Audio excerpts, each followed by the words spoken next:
I haven't seen a football match in a long time. Every time I watched, it was usually England playing someone, and they lost, and everyone just left the football stadium depressed. And I was like, why do people enjoy watching football? Wow.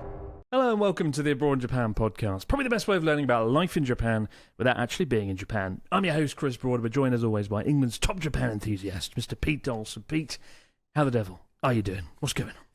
I'm good, Chris. I'm a little bit depressed about the future of the world, the Western world, if you will, simply because there's a lot of talk recently about moving fabrication and sort of people who put together consumer electronics in the West. They want to move them away from the power of China and Taiwan and move all of the chip manufacturing and stuff like that to America and Europe and places like that to fortify the income moving forwards. And I spent last night about 4 hours replacing a MacBook Pro screen and I've decided that that is not going to work for my poor Western eyesight.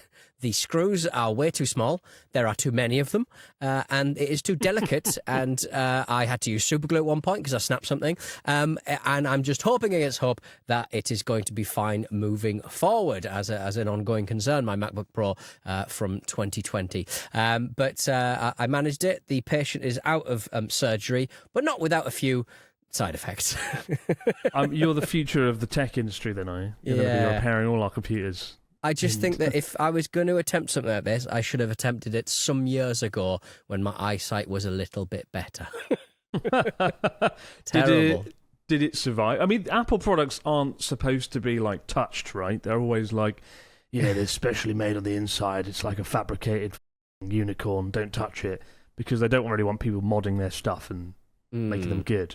Messing about with it. I mean, it's an incredible. I mean, I broke at least 3 little channels on a heatsink, so the fan will be spinning up more and more, I fear, as that thing gets a little older. But I mean, yeah, I mean, looking through it, it's like I remember taking apart like the third iPhone, I think, and replacing the battery and a couple of other things on it, and that seemed easier to do. And I'm not scared of opening something up and fixing it. I'm pretty handy with that sort of thing. But it's just simply too small. And this technology is 5 years old. It's too small, Chris. My eyesight is too bad. I went recently to get. I've got varifocal because I'm ancient, so I need a different prescription at the bottom of my lenses to the top of my lenses. I'll be able to see further on the top, and then but you can't tell necessarily unless you're really, really looking. And because back in the day, you used to have like little kind of lines in your spectacles, but apparently you can get varifocals contact lenses where the stronger prescription is, I think, on the inside, and the weaker one is on the outside of the iris. And when your eyes want to sort of have a look at something, the iris just opens a little bit, and it's just like, isn't that freaky that they can sort of do varifocals in your eyes? It's very, very weird. And sometimes they can give you a stronger prescription on one eye and a weaker and your different one in the left one, and your brain just sort of sorts it out. And I was like, that sounds horrible. I'd puke all the time.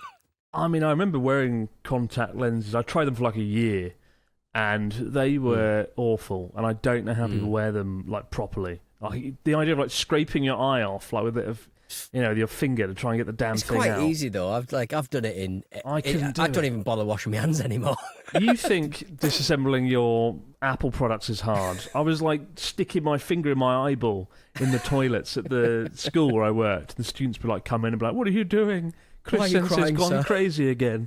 And I'm like, "Oh, fucking I can't see out." And then my eyes would be like bloodshot. And it looked like I'd like gone off to snort a line of some sort of drug in between classes. It was the contact lenses, I swear. So I don't wear them, and I hate them. Yeah. But you occasionally F with some spectacles, don't you? That's just kind of when you work, I suppose, isn't it? I wear them every day. Yeah, when I'm out and about, like I can see stuff pretty all right.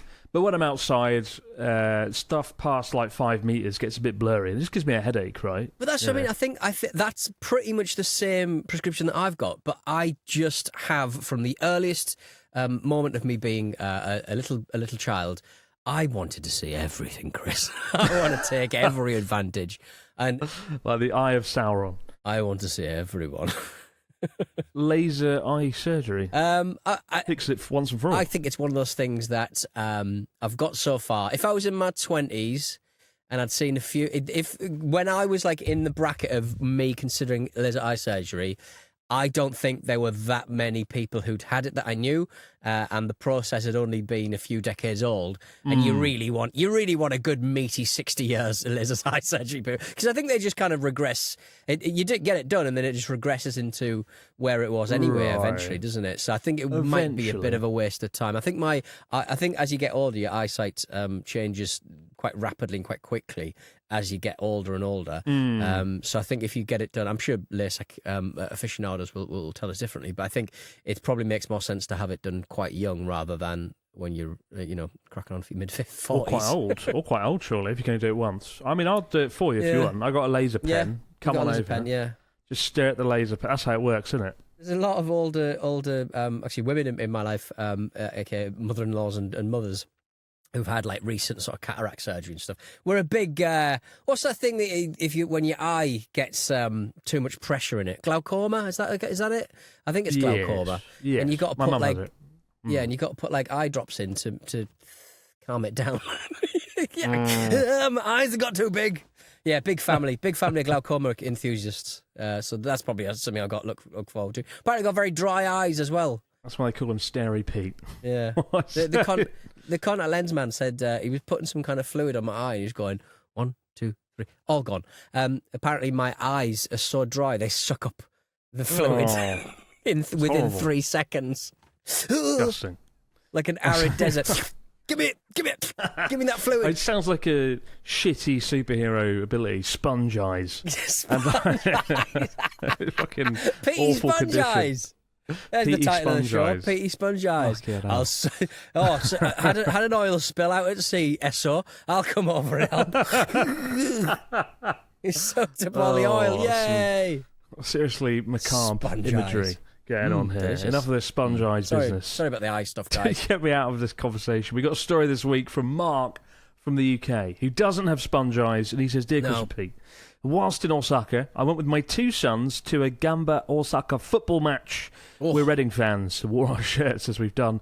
We're going to matches in a number of countries before. We had unreserved tickets in the ultras section behind the goal, but due to the game taking place on the day that we travelled from Kyoto to Osaka, we only arrived 20 minutes before kick-off and couldn't find any seats which weren't occupied or reserved with towels or flags. A kind Japanese man spotted that we couldn't find seats and offered us some next to where he was sitting, which we gracefully accepted. The match against Nagoya Grampus, what are these weird names, was an entertaining... That's Gary Lineker's team, Nagoya Grampus 8. What's Grampus? Anyway, was an entertaining 2-0 win for Gamba, and we celebrated the goals boisterously with our newfound friend. At the end of the match, I wanted to say a jolly good thank you for our seats, and lacking anything but basic Japanese, I gave the man one of our 4 Reading shirts as a gift. At first, he refused to accept it, but then seemed very pleased and gave us many deep bows in return. It was a lovely moment, one of the highlights of our trip, and encapsulated me for the power of sport to create bonds beyond language and culture. I just hope he wasn't too disappointed when he got home and Googled Reading Football Club. All the best, Mark from the UK. Reading aren't very good, are they? I don't know much about football. They're all right. They're always in financial and physical strifes. They've been in the Premier League not that long ago. They're okay in the grand scheme of things. But I mean they're not as good in comparatively as Gamba Osaka. But we need to go to a football match, Chris. Next time I'm over, we need to go to a bloody football. I'm going to take you to Ventfret Kofu. Football. Not football. I haven't seen a football match in a long time. Every time I watched, it was usually England playing someone, and they lost. And everyone just left the football stadium depressed. And I was like, why do people enjoy watching football when your team doesn't win? Support England. We're a lot better. We're recording this the day after the English women's team squeaked through against Sweden in a penalty shootout. Yeah, so that's cool. That's good stuff. But no, I mean, I forget that football was a big deal here. Baseball is bigger. I think there's 21 million fans of baseball in Japan, but football's the second biggest sport. People do love it here. And I feel useless because I don't know either of the sports. I know nothing about sport. I suck. J League is interesting because it is like I think there used to be a bit of money in it, and I think there's a bit of a wage cap possibly. So like you get players who are either like most of the league is sort of made up with young Japanese talent who will probably go to like Germany soon. Right. University players or Brazilian sort of journeymen. A lot of Brazilians in there. And stars that I'm obsessed with, like Peter Utaka, who is back playing for a Tochigi side, I think, and he's still knocking them in at like 40.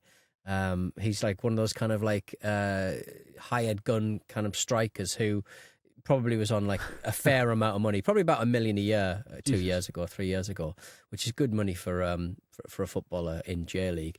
Not huge wages, but he's just got that kind of like eye for goal that is just really, really useful for J League sides. He always scores in the J League. I think he's in J3 now, but yeah, it's John Utaka's brother.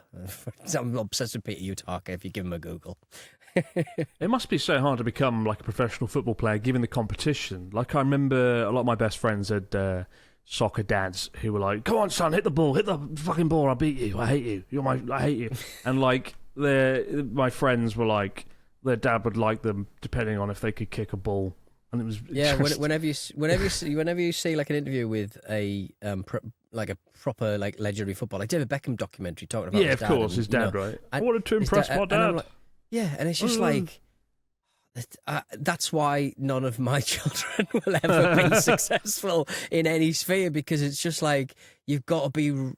It seems like the general kind of like stuff is like you've got to be a real shit to your kids, and like who wants to do that? So it's it is difficult, and it's not as if I can teach them anything football wise. Put the pressure on the kids, kick the ball, fucking get in the goal, or no dinner for you tonight. I don't know if I had a kid, I don't know what their thing would be, because it wouldn't be football, right? Well, but you've got 10 minutes to edit this video, or there's no dinner. And if you don't get 10 million subscribers, you're dead to me. I hate you. Yeah, I mean, you've already disappointed your father, I have to say, because not being a robotsman, not carrying on the family robot legacy. I don't think I ever really... My parents are nice. They never were like, you must do this, you must do that. They didn't really mind, which was kind of cool. But, you know, I know people that have that pressure and don't, and it has a massive impact, doesn't it, on you? Pressure your kids while they're young. Get them to do great things and then hate you. Get them laser eye surgery. You'll be able to see the goal better. Don't take parenting advice from me. That's the first thing. It's the first step to being a successful parent. And certainly don't let your kids wander the mountains of Hokkaido alone, especially after this week's news involving a very naughty bear. What's going on, Pete? What's going on in Hokkaido? A very naughty bear. Yes, a hunter has been reported missing amid some bear warnings in a mountain region following multiple attacks. A hunter in his 50s went missing while hunting on Mount Esan in Hokkaido on July 15th. A few days before we're recording this, of course, and people are a little bit worried about this. His friend reported him when he didn't come back, and search teams, including helicopters, are combing the area. Apparently, a huge brown bear was spotted near the same trail just 3 days earlier on July the 12th. To make it even more ominous, rescuers found his rifle lying by some bloodstains, which pretty much almost guarantees a bear encounter. Bear sightings are not as rare as they used to be in Japan. Almost every show that we do nowadays, we're talking about a bear doing this and that. We did a good job stopping. We did a good job ceasing all bear discussion for at least 1 year. We did, yes, that's true, actually. Because it became too much. But now the bears are back. The bears want to get our attention. They're back. They're ramping it all up. They're ramping it all up. Yes, Japan had a record-breaking 212 bear attacks between April and November 2023, 6 of which were fatal. Just days ago, a newspaper delivery man aged 52 was killed by a bear in Fukushima. That led to a month-long bear emergency with 24/7 patrols.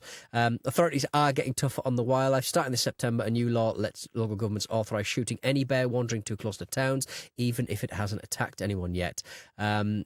They reckon that there's a shortage of natural food like acorns because of climate change, or bears roaming into villages searching for scraps.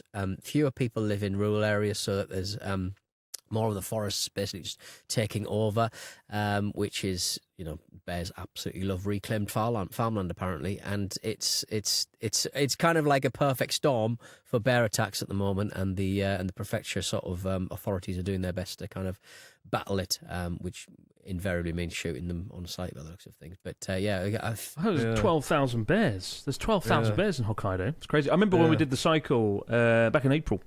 It was in front of Connor. I was navigating this time, and which I've never done before, because I had a special phone lock that I could mount to my bike this time that Connor insisted that I use so I could navigate for once, which is fair enough, because he's doing the streaming.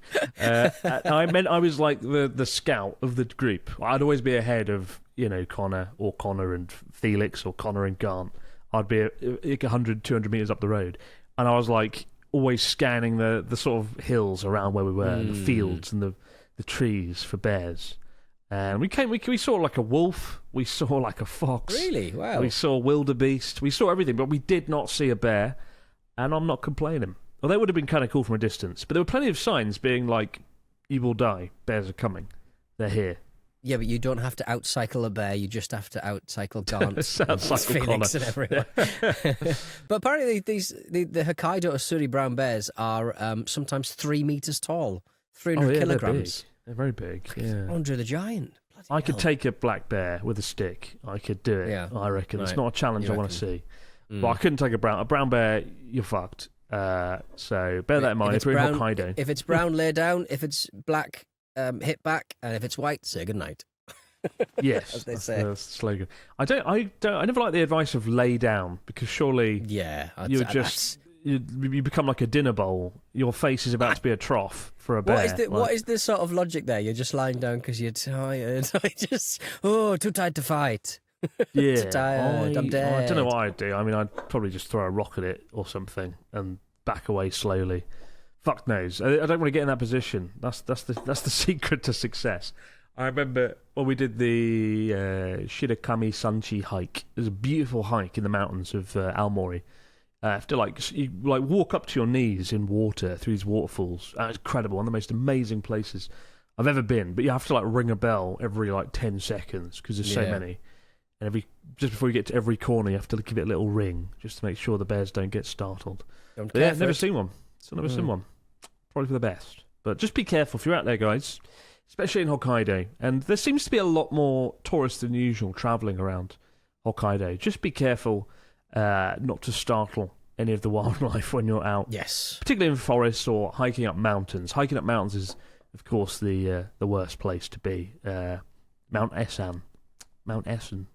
And Esa is the Japanese word for animal feed. So it's quite a sinister, quite a sinister name for a mountain. Esan, not Esa, but don't become food for animals on Mount Esa.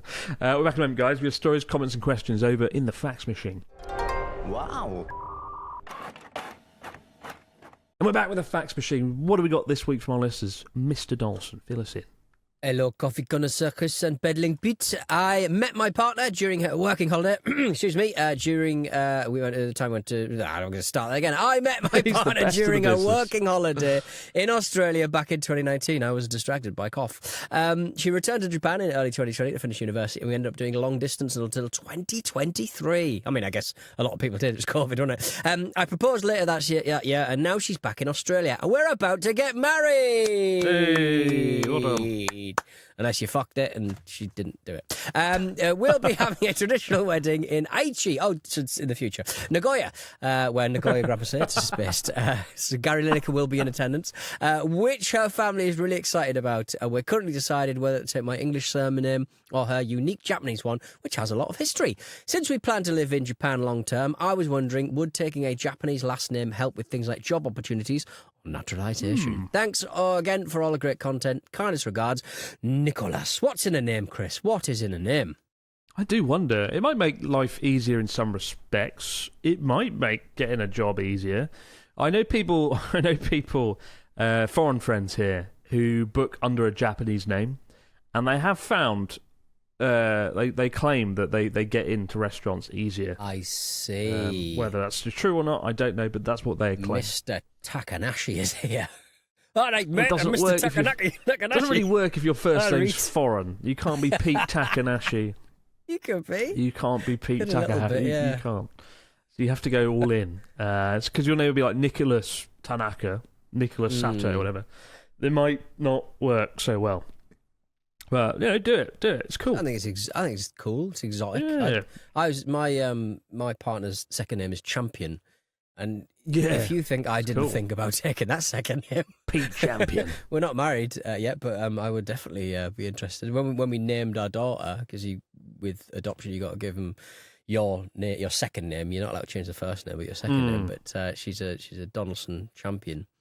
And my one took the middle name because I was like, well, Champion's well better than Donaldson. I've got no, and they'll be people in the comments going classic left wing liberal Donaldson, cock Donaldson. No, screw it. I want Champion. I want to be called Yeah. Champion, Mr. Champion. That's not normal. That's not a normal. That's so good. That's unfair. It's like Tom Cruise sounds kind of cool. I do think names are really important to creating a sort of legendary identity. If you're a celebrity, an actress, an actor, film, Hugely. music, whatever, like, names are everything. You know, a lot of my favourite musicians have changed their. Like Billy Idol, his name's like William Broad. We got the same name, I think. Yeah. William Broad. He's from Bromley, same as me. So weird. Is there some He's lineage weird. there? Are you possibly related to him? If it's the I same am name, Billy Idol's lost brother. one of the That'd be cool. Bromley Broads. That'd be so cool. Broad Bromleys? Everyone's good Yeah. from Bromley. You got Billy Idol, David Bowie, abroad in Japan, kind of from there. I was sort of mostly raised in Maidstone, but my grandparents are in Bromley, so I spent a lot of time there. It's like my second home. Bromley North or Bromley South? What was your train Bromley station? South. Bromley South. Bromley South. Way That's the best better. one. It's the That's best one. It was Billy Idol's favourite. Spit in a tube. Get it on the internet. Let's find But out. if he was called William Broad, it wouldn't really work, would it? You know, and those cool posters where he's like wearing leather and looking badass, you wouldn't have like William Broad. You're It like sounds Billy like fucking a- Idol, you know. It sounds like a Victorian strongman. William Broad. Very broad. Eats 50 eggs for breakfast. Oh, Jesus. I want to be called Billy Idol. William Michael Yeah. Albert Broad. That's his fucking name. He's got the same middle name as me as well. Do my Whoa. parents secretly like Billy Idol? What's going on there? What's going on? Yeah, let's change our names. I don't have a middle name. Maybe we could come up with a middle name for me. I don't have one. Maybe I could become a William. I want to be Roderick Champion. Roderick Roderick. It is. It's a good name. Roderick Good Champion. name. I- A good name. Can you imagine making a reservation? Anyway, Chris from Aberdeen. That's a normal name. Good name. Says, hello, Chris and Pete. I'm getting Japan. Solid. I'm going to Japan, sorry. At the very end of August for 1 week for the 29th time. Oh, my God. Are you... 29th time? You've literally been to Japan more than I have. I have 2 nights booked in Osaka, 2 nights booked in Kyoto, and 2 nights booked in Tokyo. I wonder if you have any recommendations for what I could do in the Kansai region. I've done Nara, Himeji, Kobe, and I thought about getting a Kansai rail pass that would allow me to go back to Hiroshima and Miyajima, but I would like to try something new. Thanks a lot, Chris from Aberdeen. Go to Amano Hashidate, the Magic Bridge, Heaven's Bridge, also known as Little Kyoto. Little Kyoto's near there. That's quite nice. Or Mie Prefecture. Go and look at the Ise Shrine, Japan's most shrine. It's the shrine that's like the most important shrine in Japan. So important they build it. They rebuild it, I think, every 7 years or something. I can't remember the It's exact going in numbers. August. Get yourself down Wakayama. All those beaches down there. Lovely. Yeah. Lovely. Just go somewhere different. Just point at the map and go there, innit? Wakayama. Tokushima. Look at the rope bridge in the Iya Valley. There's so many good things you could do. Just go wild. Bizan. Lovely. Ask yourself, what would Pete Donaldson Champion do? Because he would just go somewhere. I've never been to that island. I've never been to Kochi or Tokushima or Kagawa. Never been to any of those places. Oh. Terrible. I'm going next week. I'm going next week. What are you going to do down there? I'm going to eat all the food. I'm going to eat all the food with the Scumbags. entree. But it's going to be so hot, it won't be fun. So Oh don't my worry. God, that fucking ramen you posted on Instagram yesterday. I was just absolute. I have no access to that. Like money, like usually if you want to spend a load of money, you can get what you need anywhere you are in the world because that's globalization. But Not you ramen. posted like this fucking pork, salty looking fucking ramen yesterday. Oh, and I came home and ate a donut.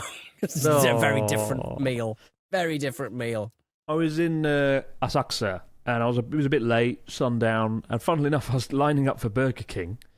Because I was like, I haven't had Burger King in a while. Let's have a Burger King. And then I was in the queue, and nothing was moving, and the staff looked like they were lost. They didn't look like they knew what they were doing. And I was like, this isn't going to be a good experience. I looked up a review. It was like, this is the worst Burger King in the solar system. So I was like, I'll go somewhere else. And I looked up ramen, and I just saw photos of that place. And the photos looked like Kitakata style ramen, the little town in Fukushima, where the noodles are quite yellow and curly, and they've got that nice braised pork, like liberal amounts of braised pork. And it's really fucking good. And while I was in there, like a group of like 5 Yakuza men came in, and just drunkenly fell all over the floor, and I had like my back to them because I was like a bar counter, and they were like, "Oh, beer," and they drink the beer and just fall on the floor and like break the stool, and I was like, "This is better than Cool Burger King." guys. I'm so glad I came here. Good ramen, good Yakuza, good vibes. Get yourself down there. What was the name of it? I'll look it up in a minute. Actually, you read this. I'll look it up. I'll look up the restaurant. Cool. All right. Finally, for now, this message comes from Harriet. Hi, Chris and Pete. I've recently bought my own car and I'm loving the newfound freedom, albeit I've waved goodbye to most of my savings on the purchase and the sky-high insurance. I am the proud owner of a second-hand Fiat 500. I wanted to ask how the old K car is faring and if Pete is enjoying every mile after his efforts to import his Toyota Century. Maybe see you on the road one day. Thanks, Harriet. And my first car, literally about 3 years ago, was a Fiat 500, and I loved every moment with my Fiat 500, and I miss it dearly. I certainly miss having to park it, because everyone around here has either a Mini or a Fiat 500. They're the cars in Essex that you can just pootle around town in. And then you've got the Chelsea tractors and the Range Rovers and stuff. But it's so much easier to park. Oh, get yourself a K car. Miss those guys. Well, there's a garage down the road who does Japanese imports and stuff, and they've got these little sort of K wagons, like these, flatbed trucks with like a cab. And me and my mate keep on looking at it and going, we could have a van together. Like they sort of talk about every van has a little rat boy. They have like the two main blokes who run the van, and there's a rat boy in the middle. Johnny Vaughan came up with that reference, but I sort of sit in the corner. A little rat boy in the van. I'd bloody love that. Rat boy Pete. Oh, well, I found the restaurant. I will say, Asakusa, the food could be quite hit or miss because it's very touristy, right? It's the most touristy place in Tokyo. So I didn't have high hopes for this place. The place is called Chuka Soba Senmon Tanaka Soba Ten Asakusa. It's the longest sounding ramen shop. Whoa. But the main thing is it's right next to the big gate, the really cool gate on Nakamise Street. Chuka Soba, which means Chinese ramen, and then Senmon, Senmon, Tanaka, Soba Ten, Asakusa. What a mouthful!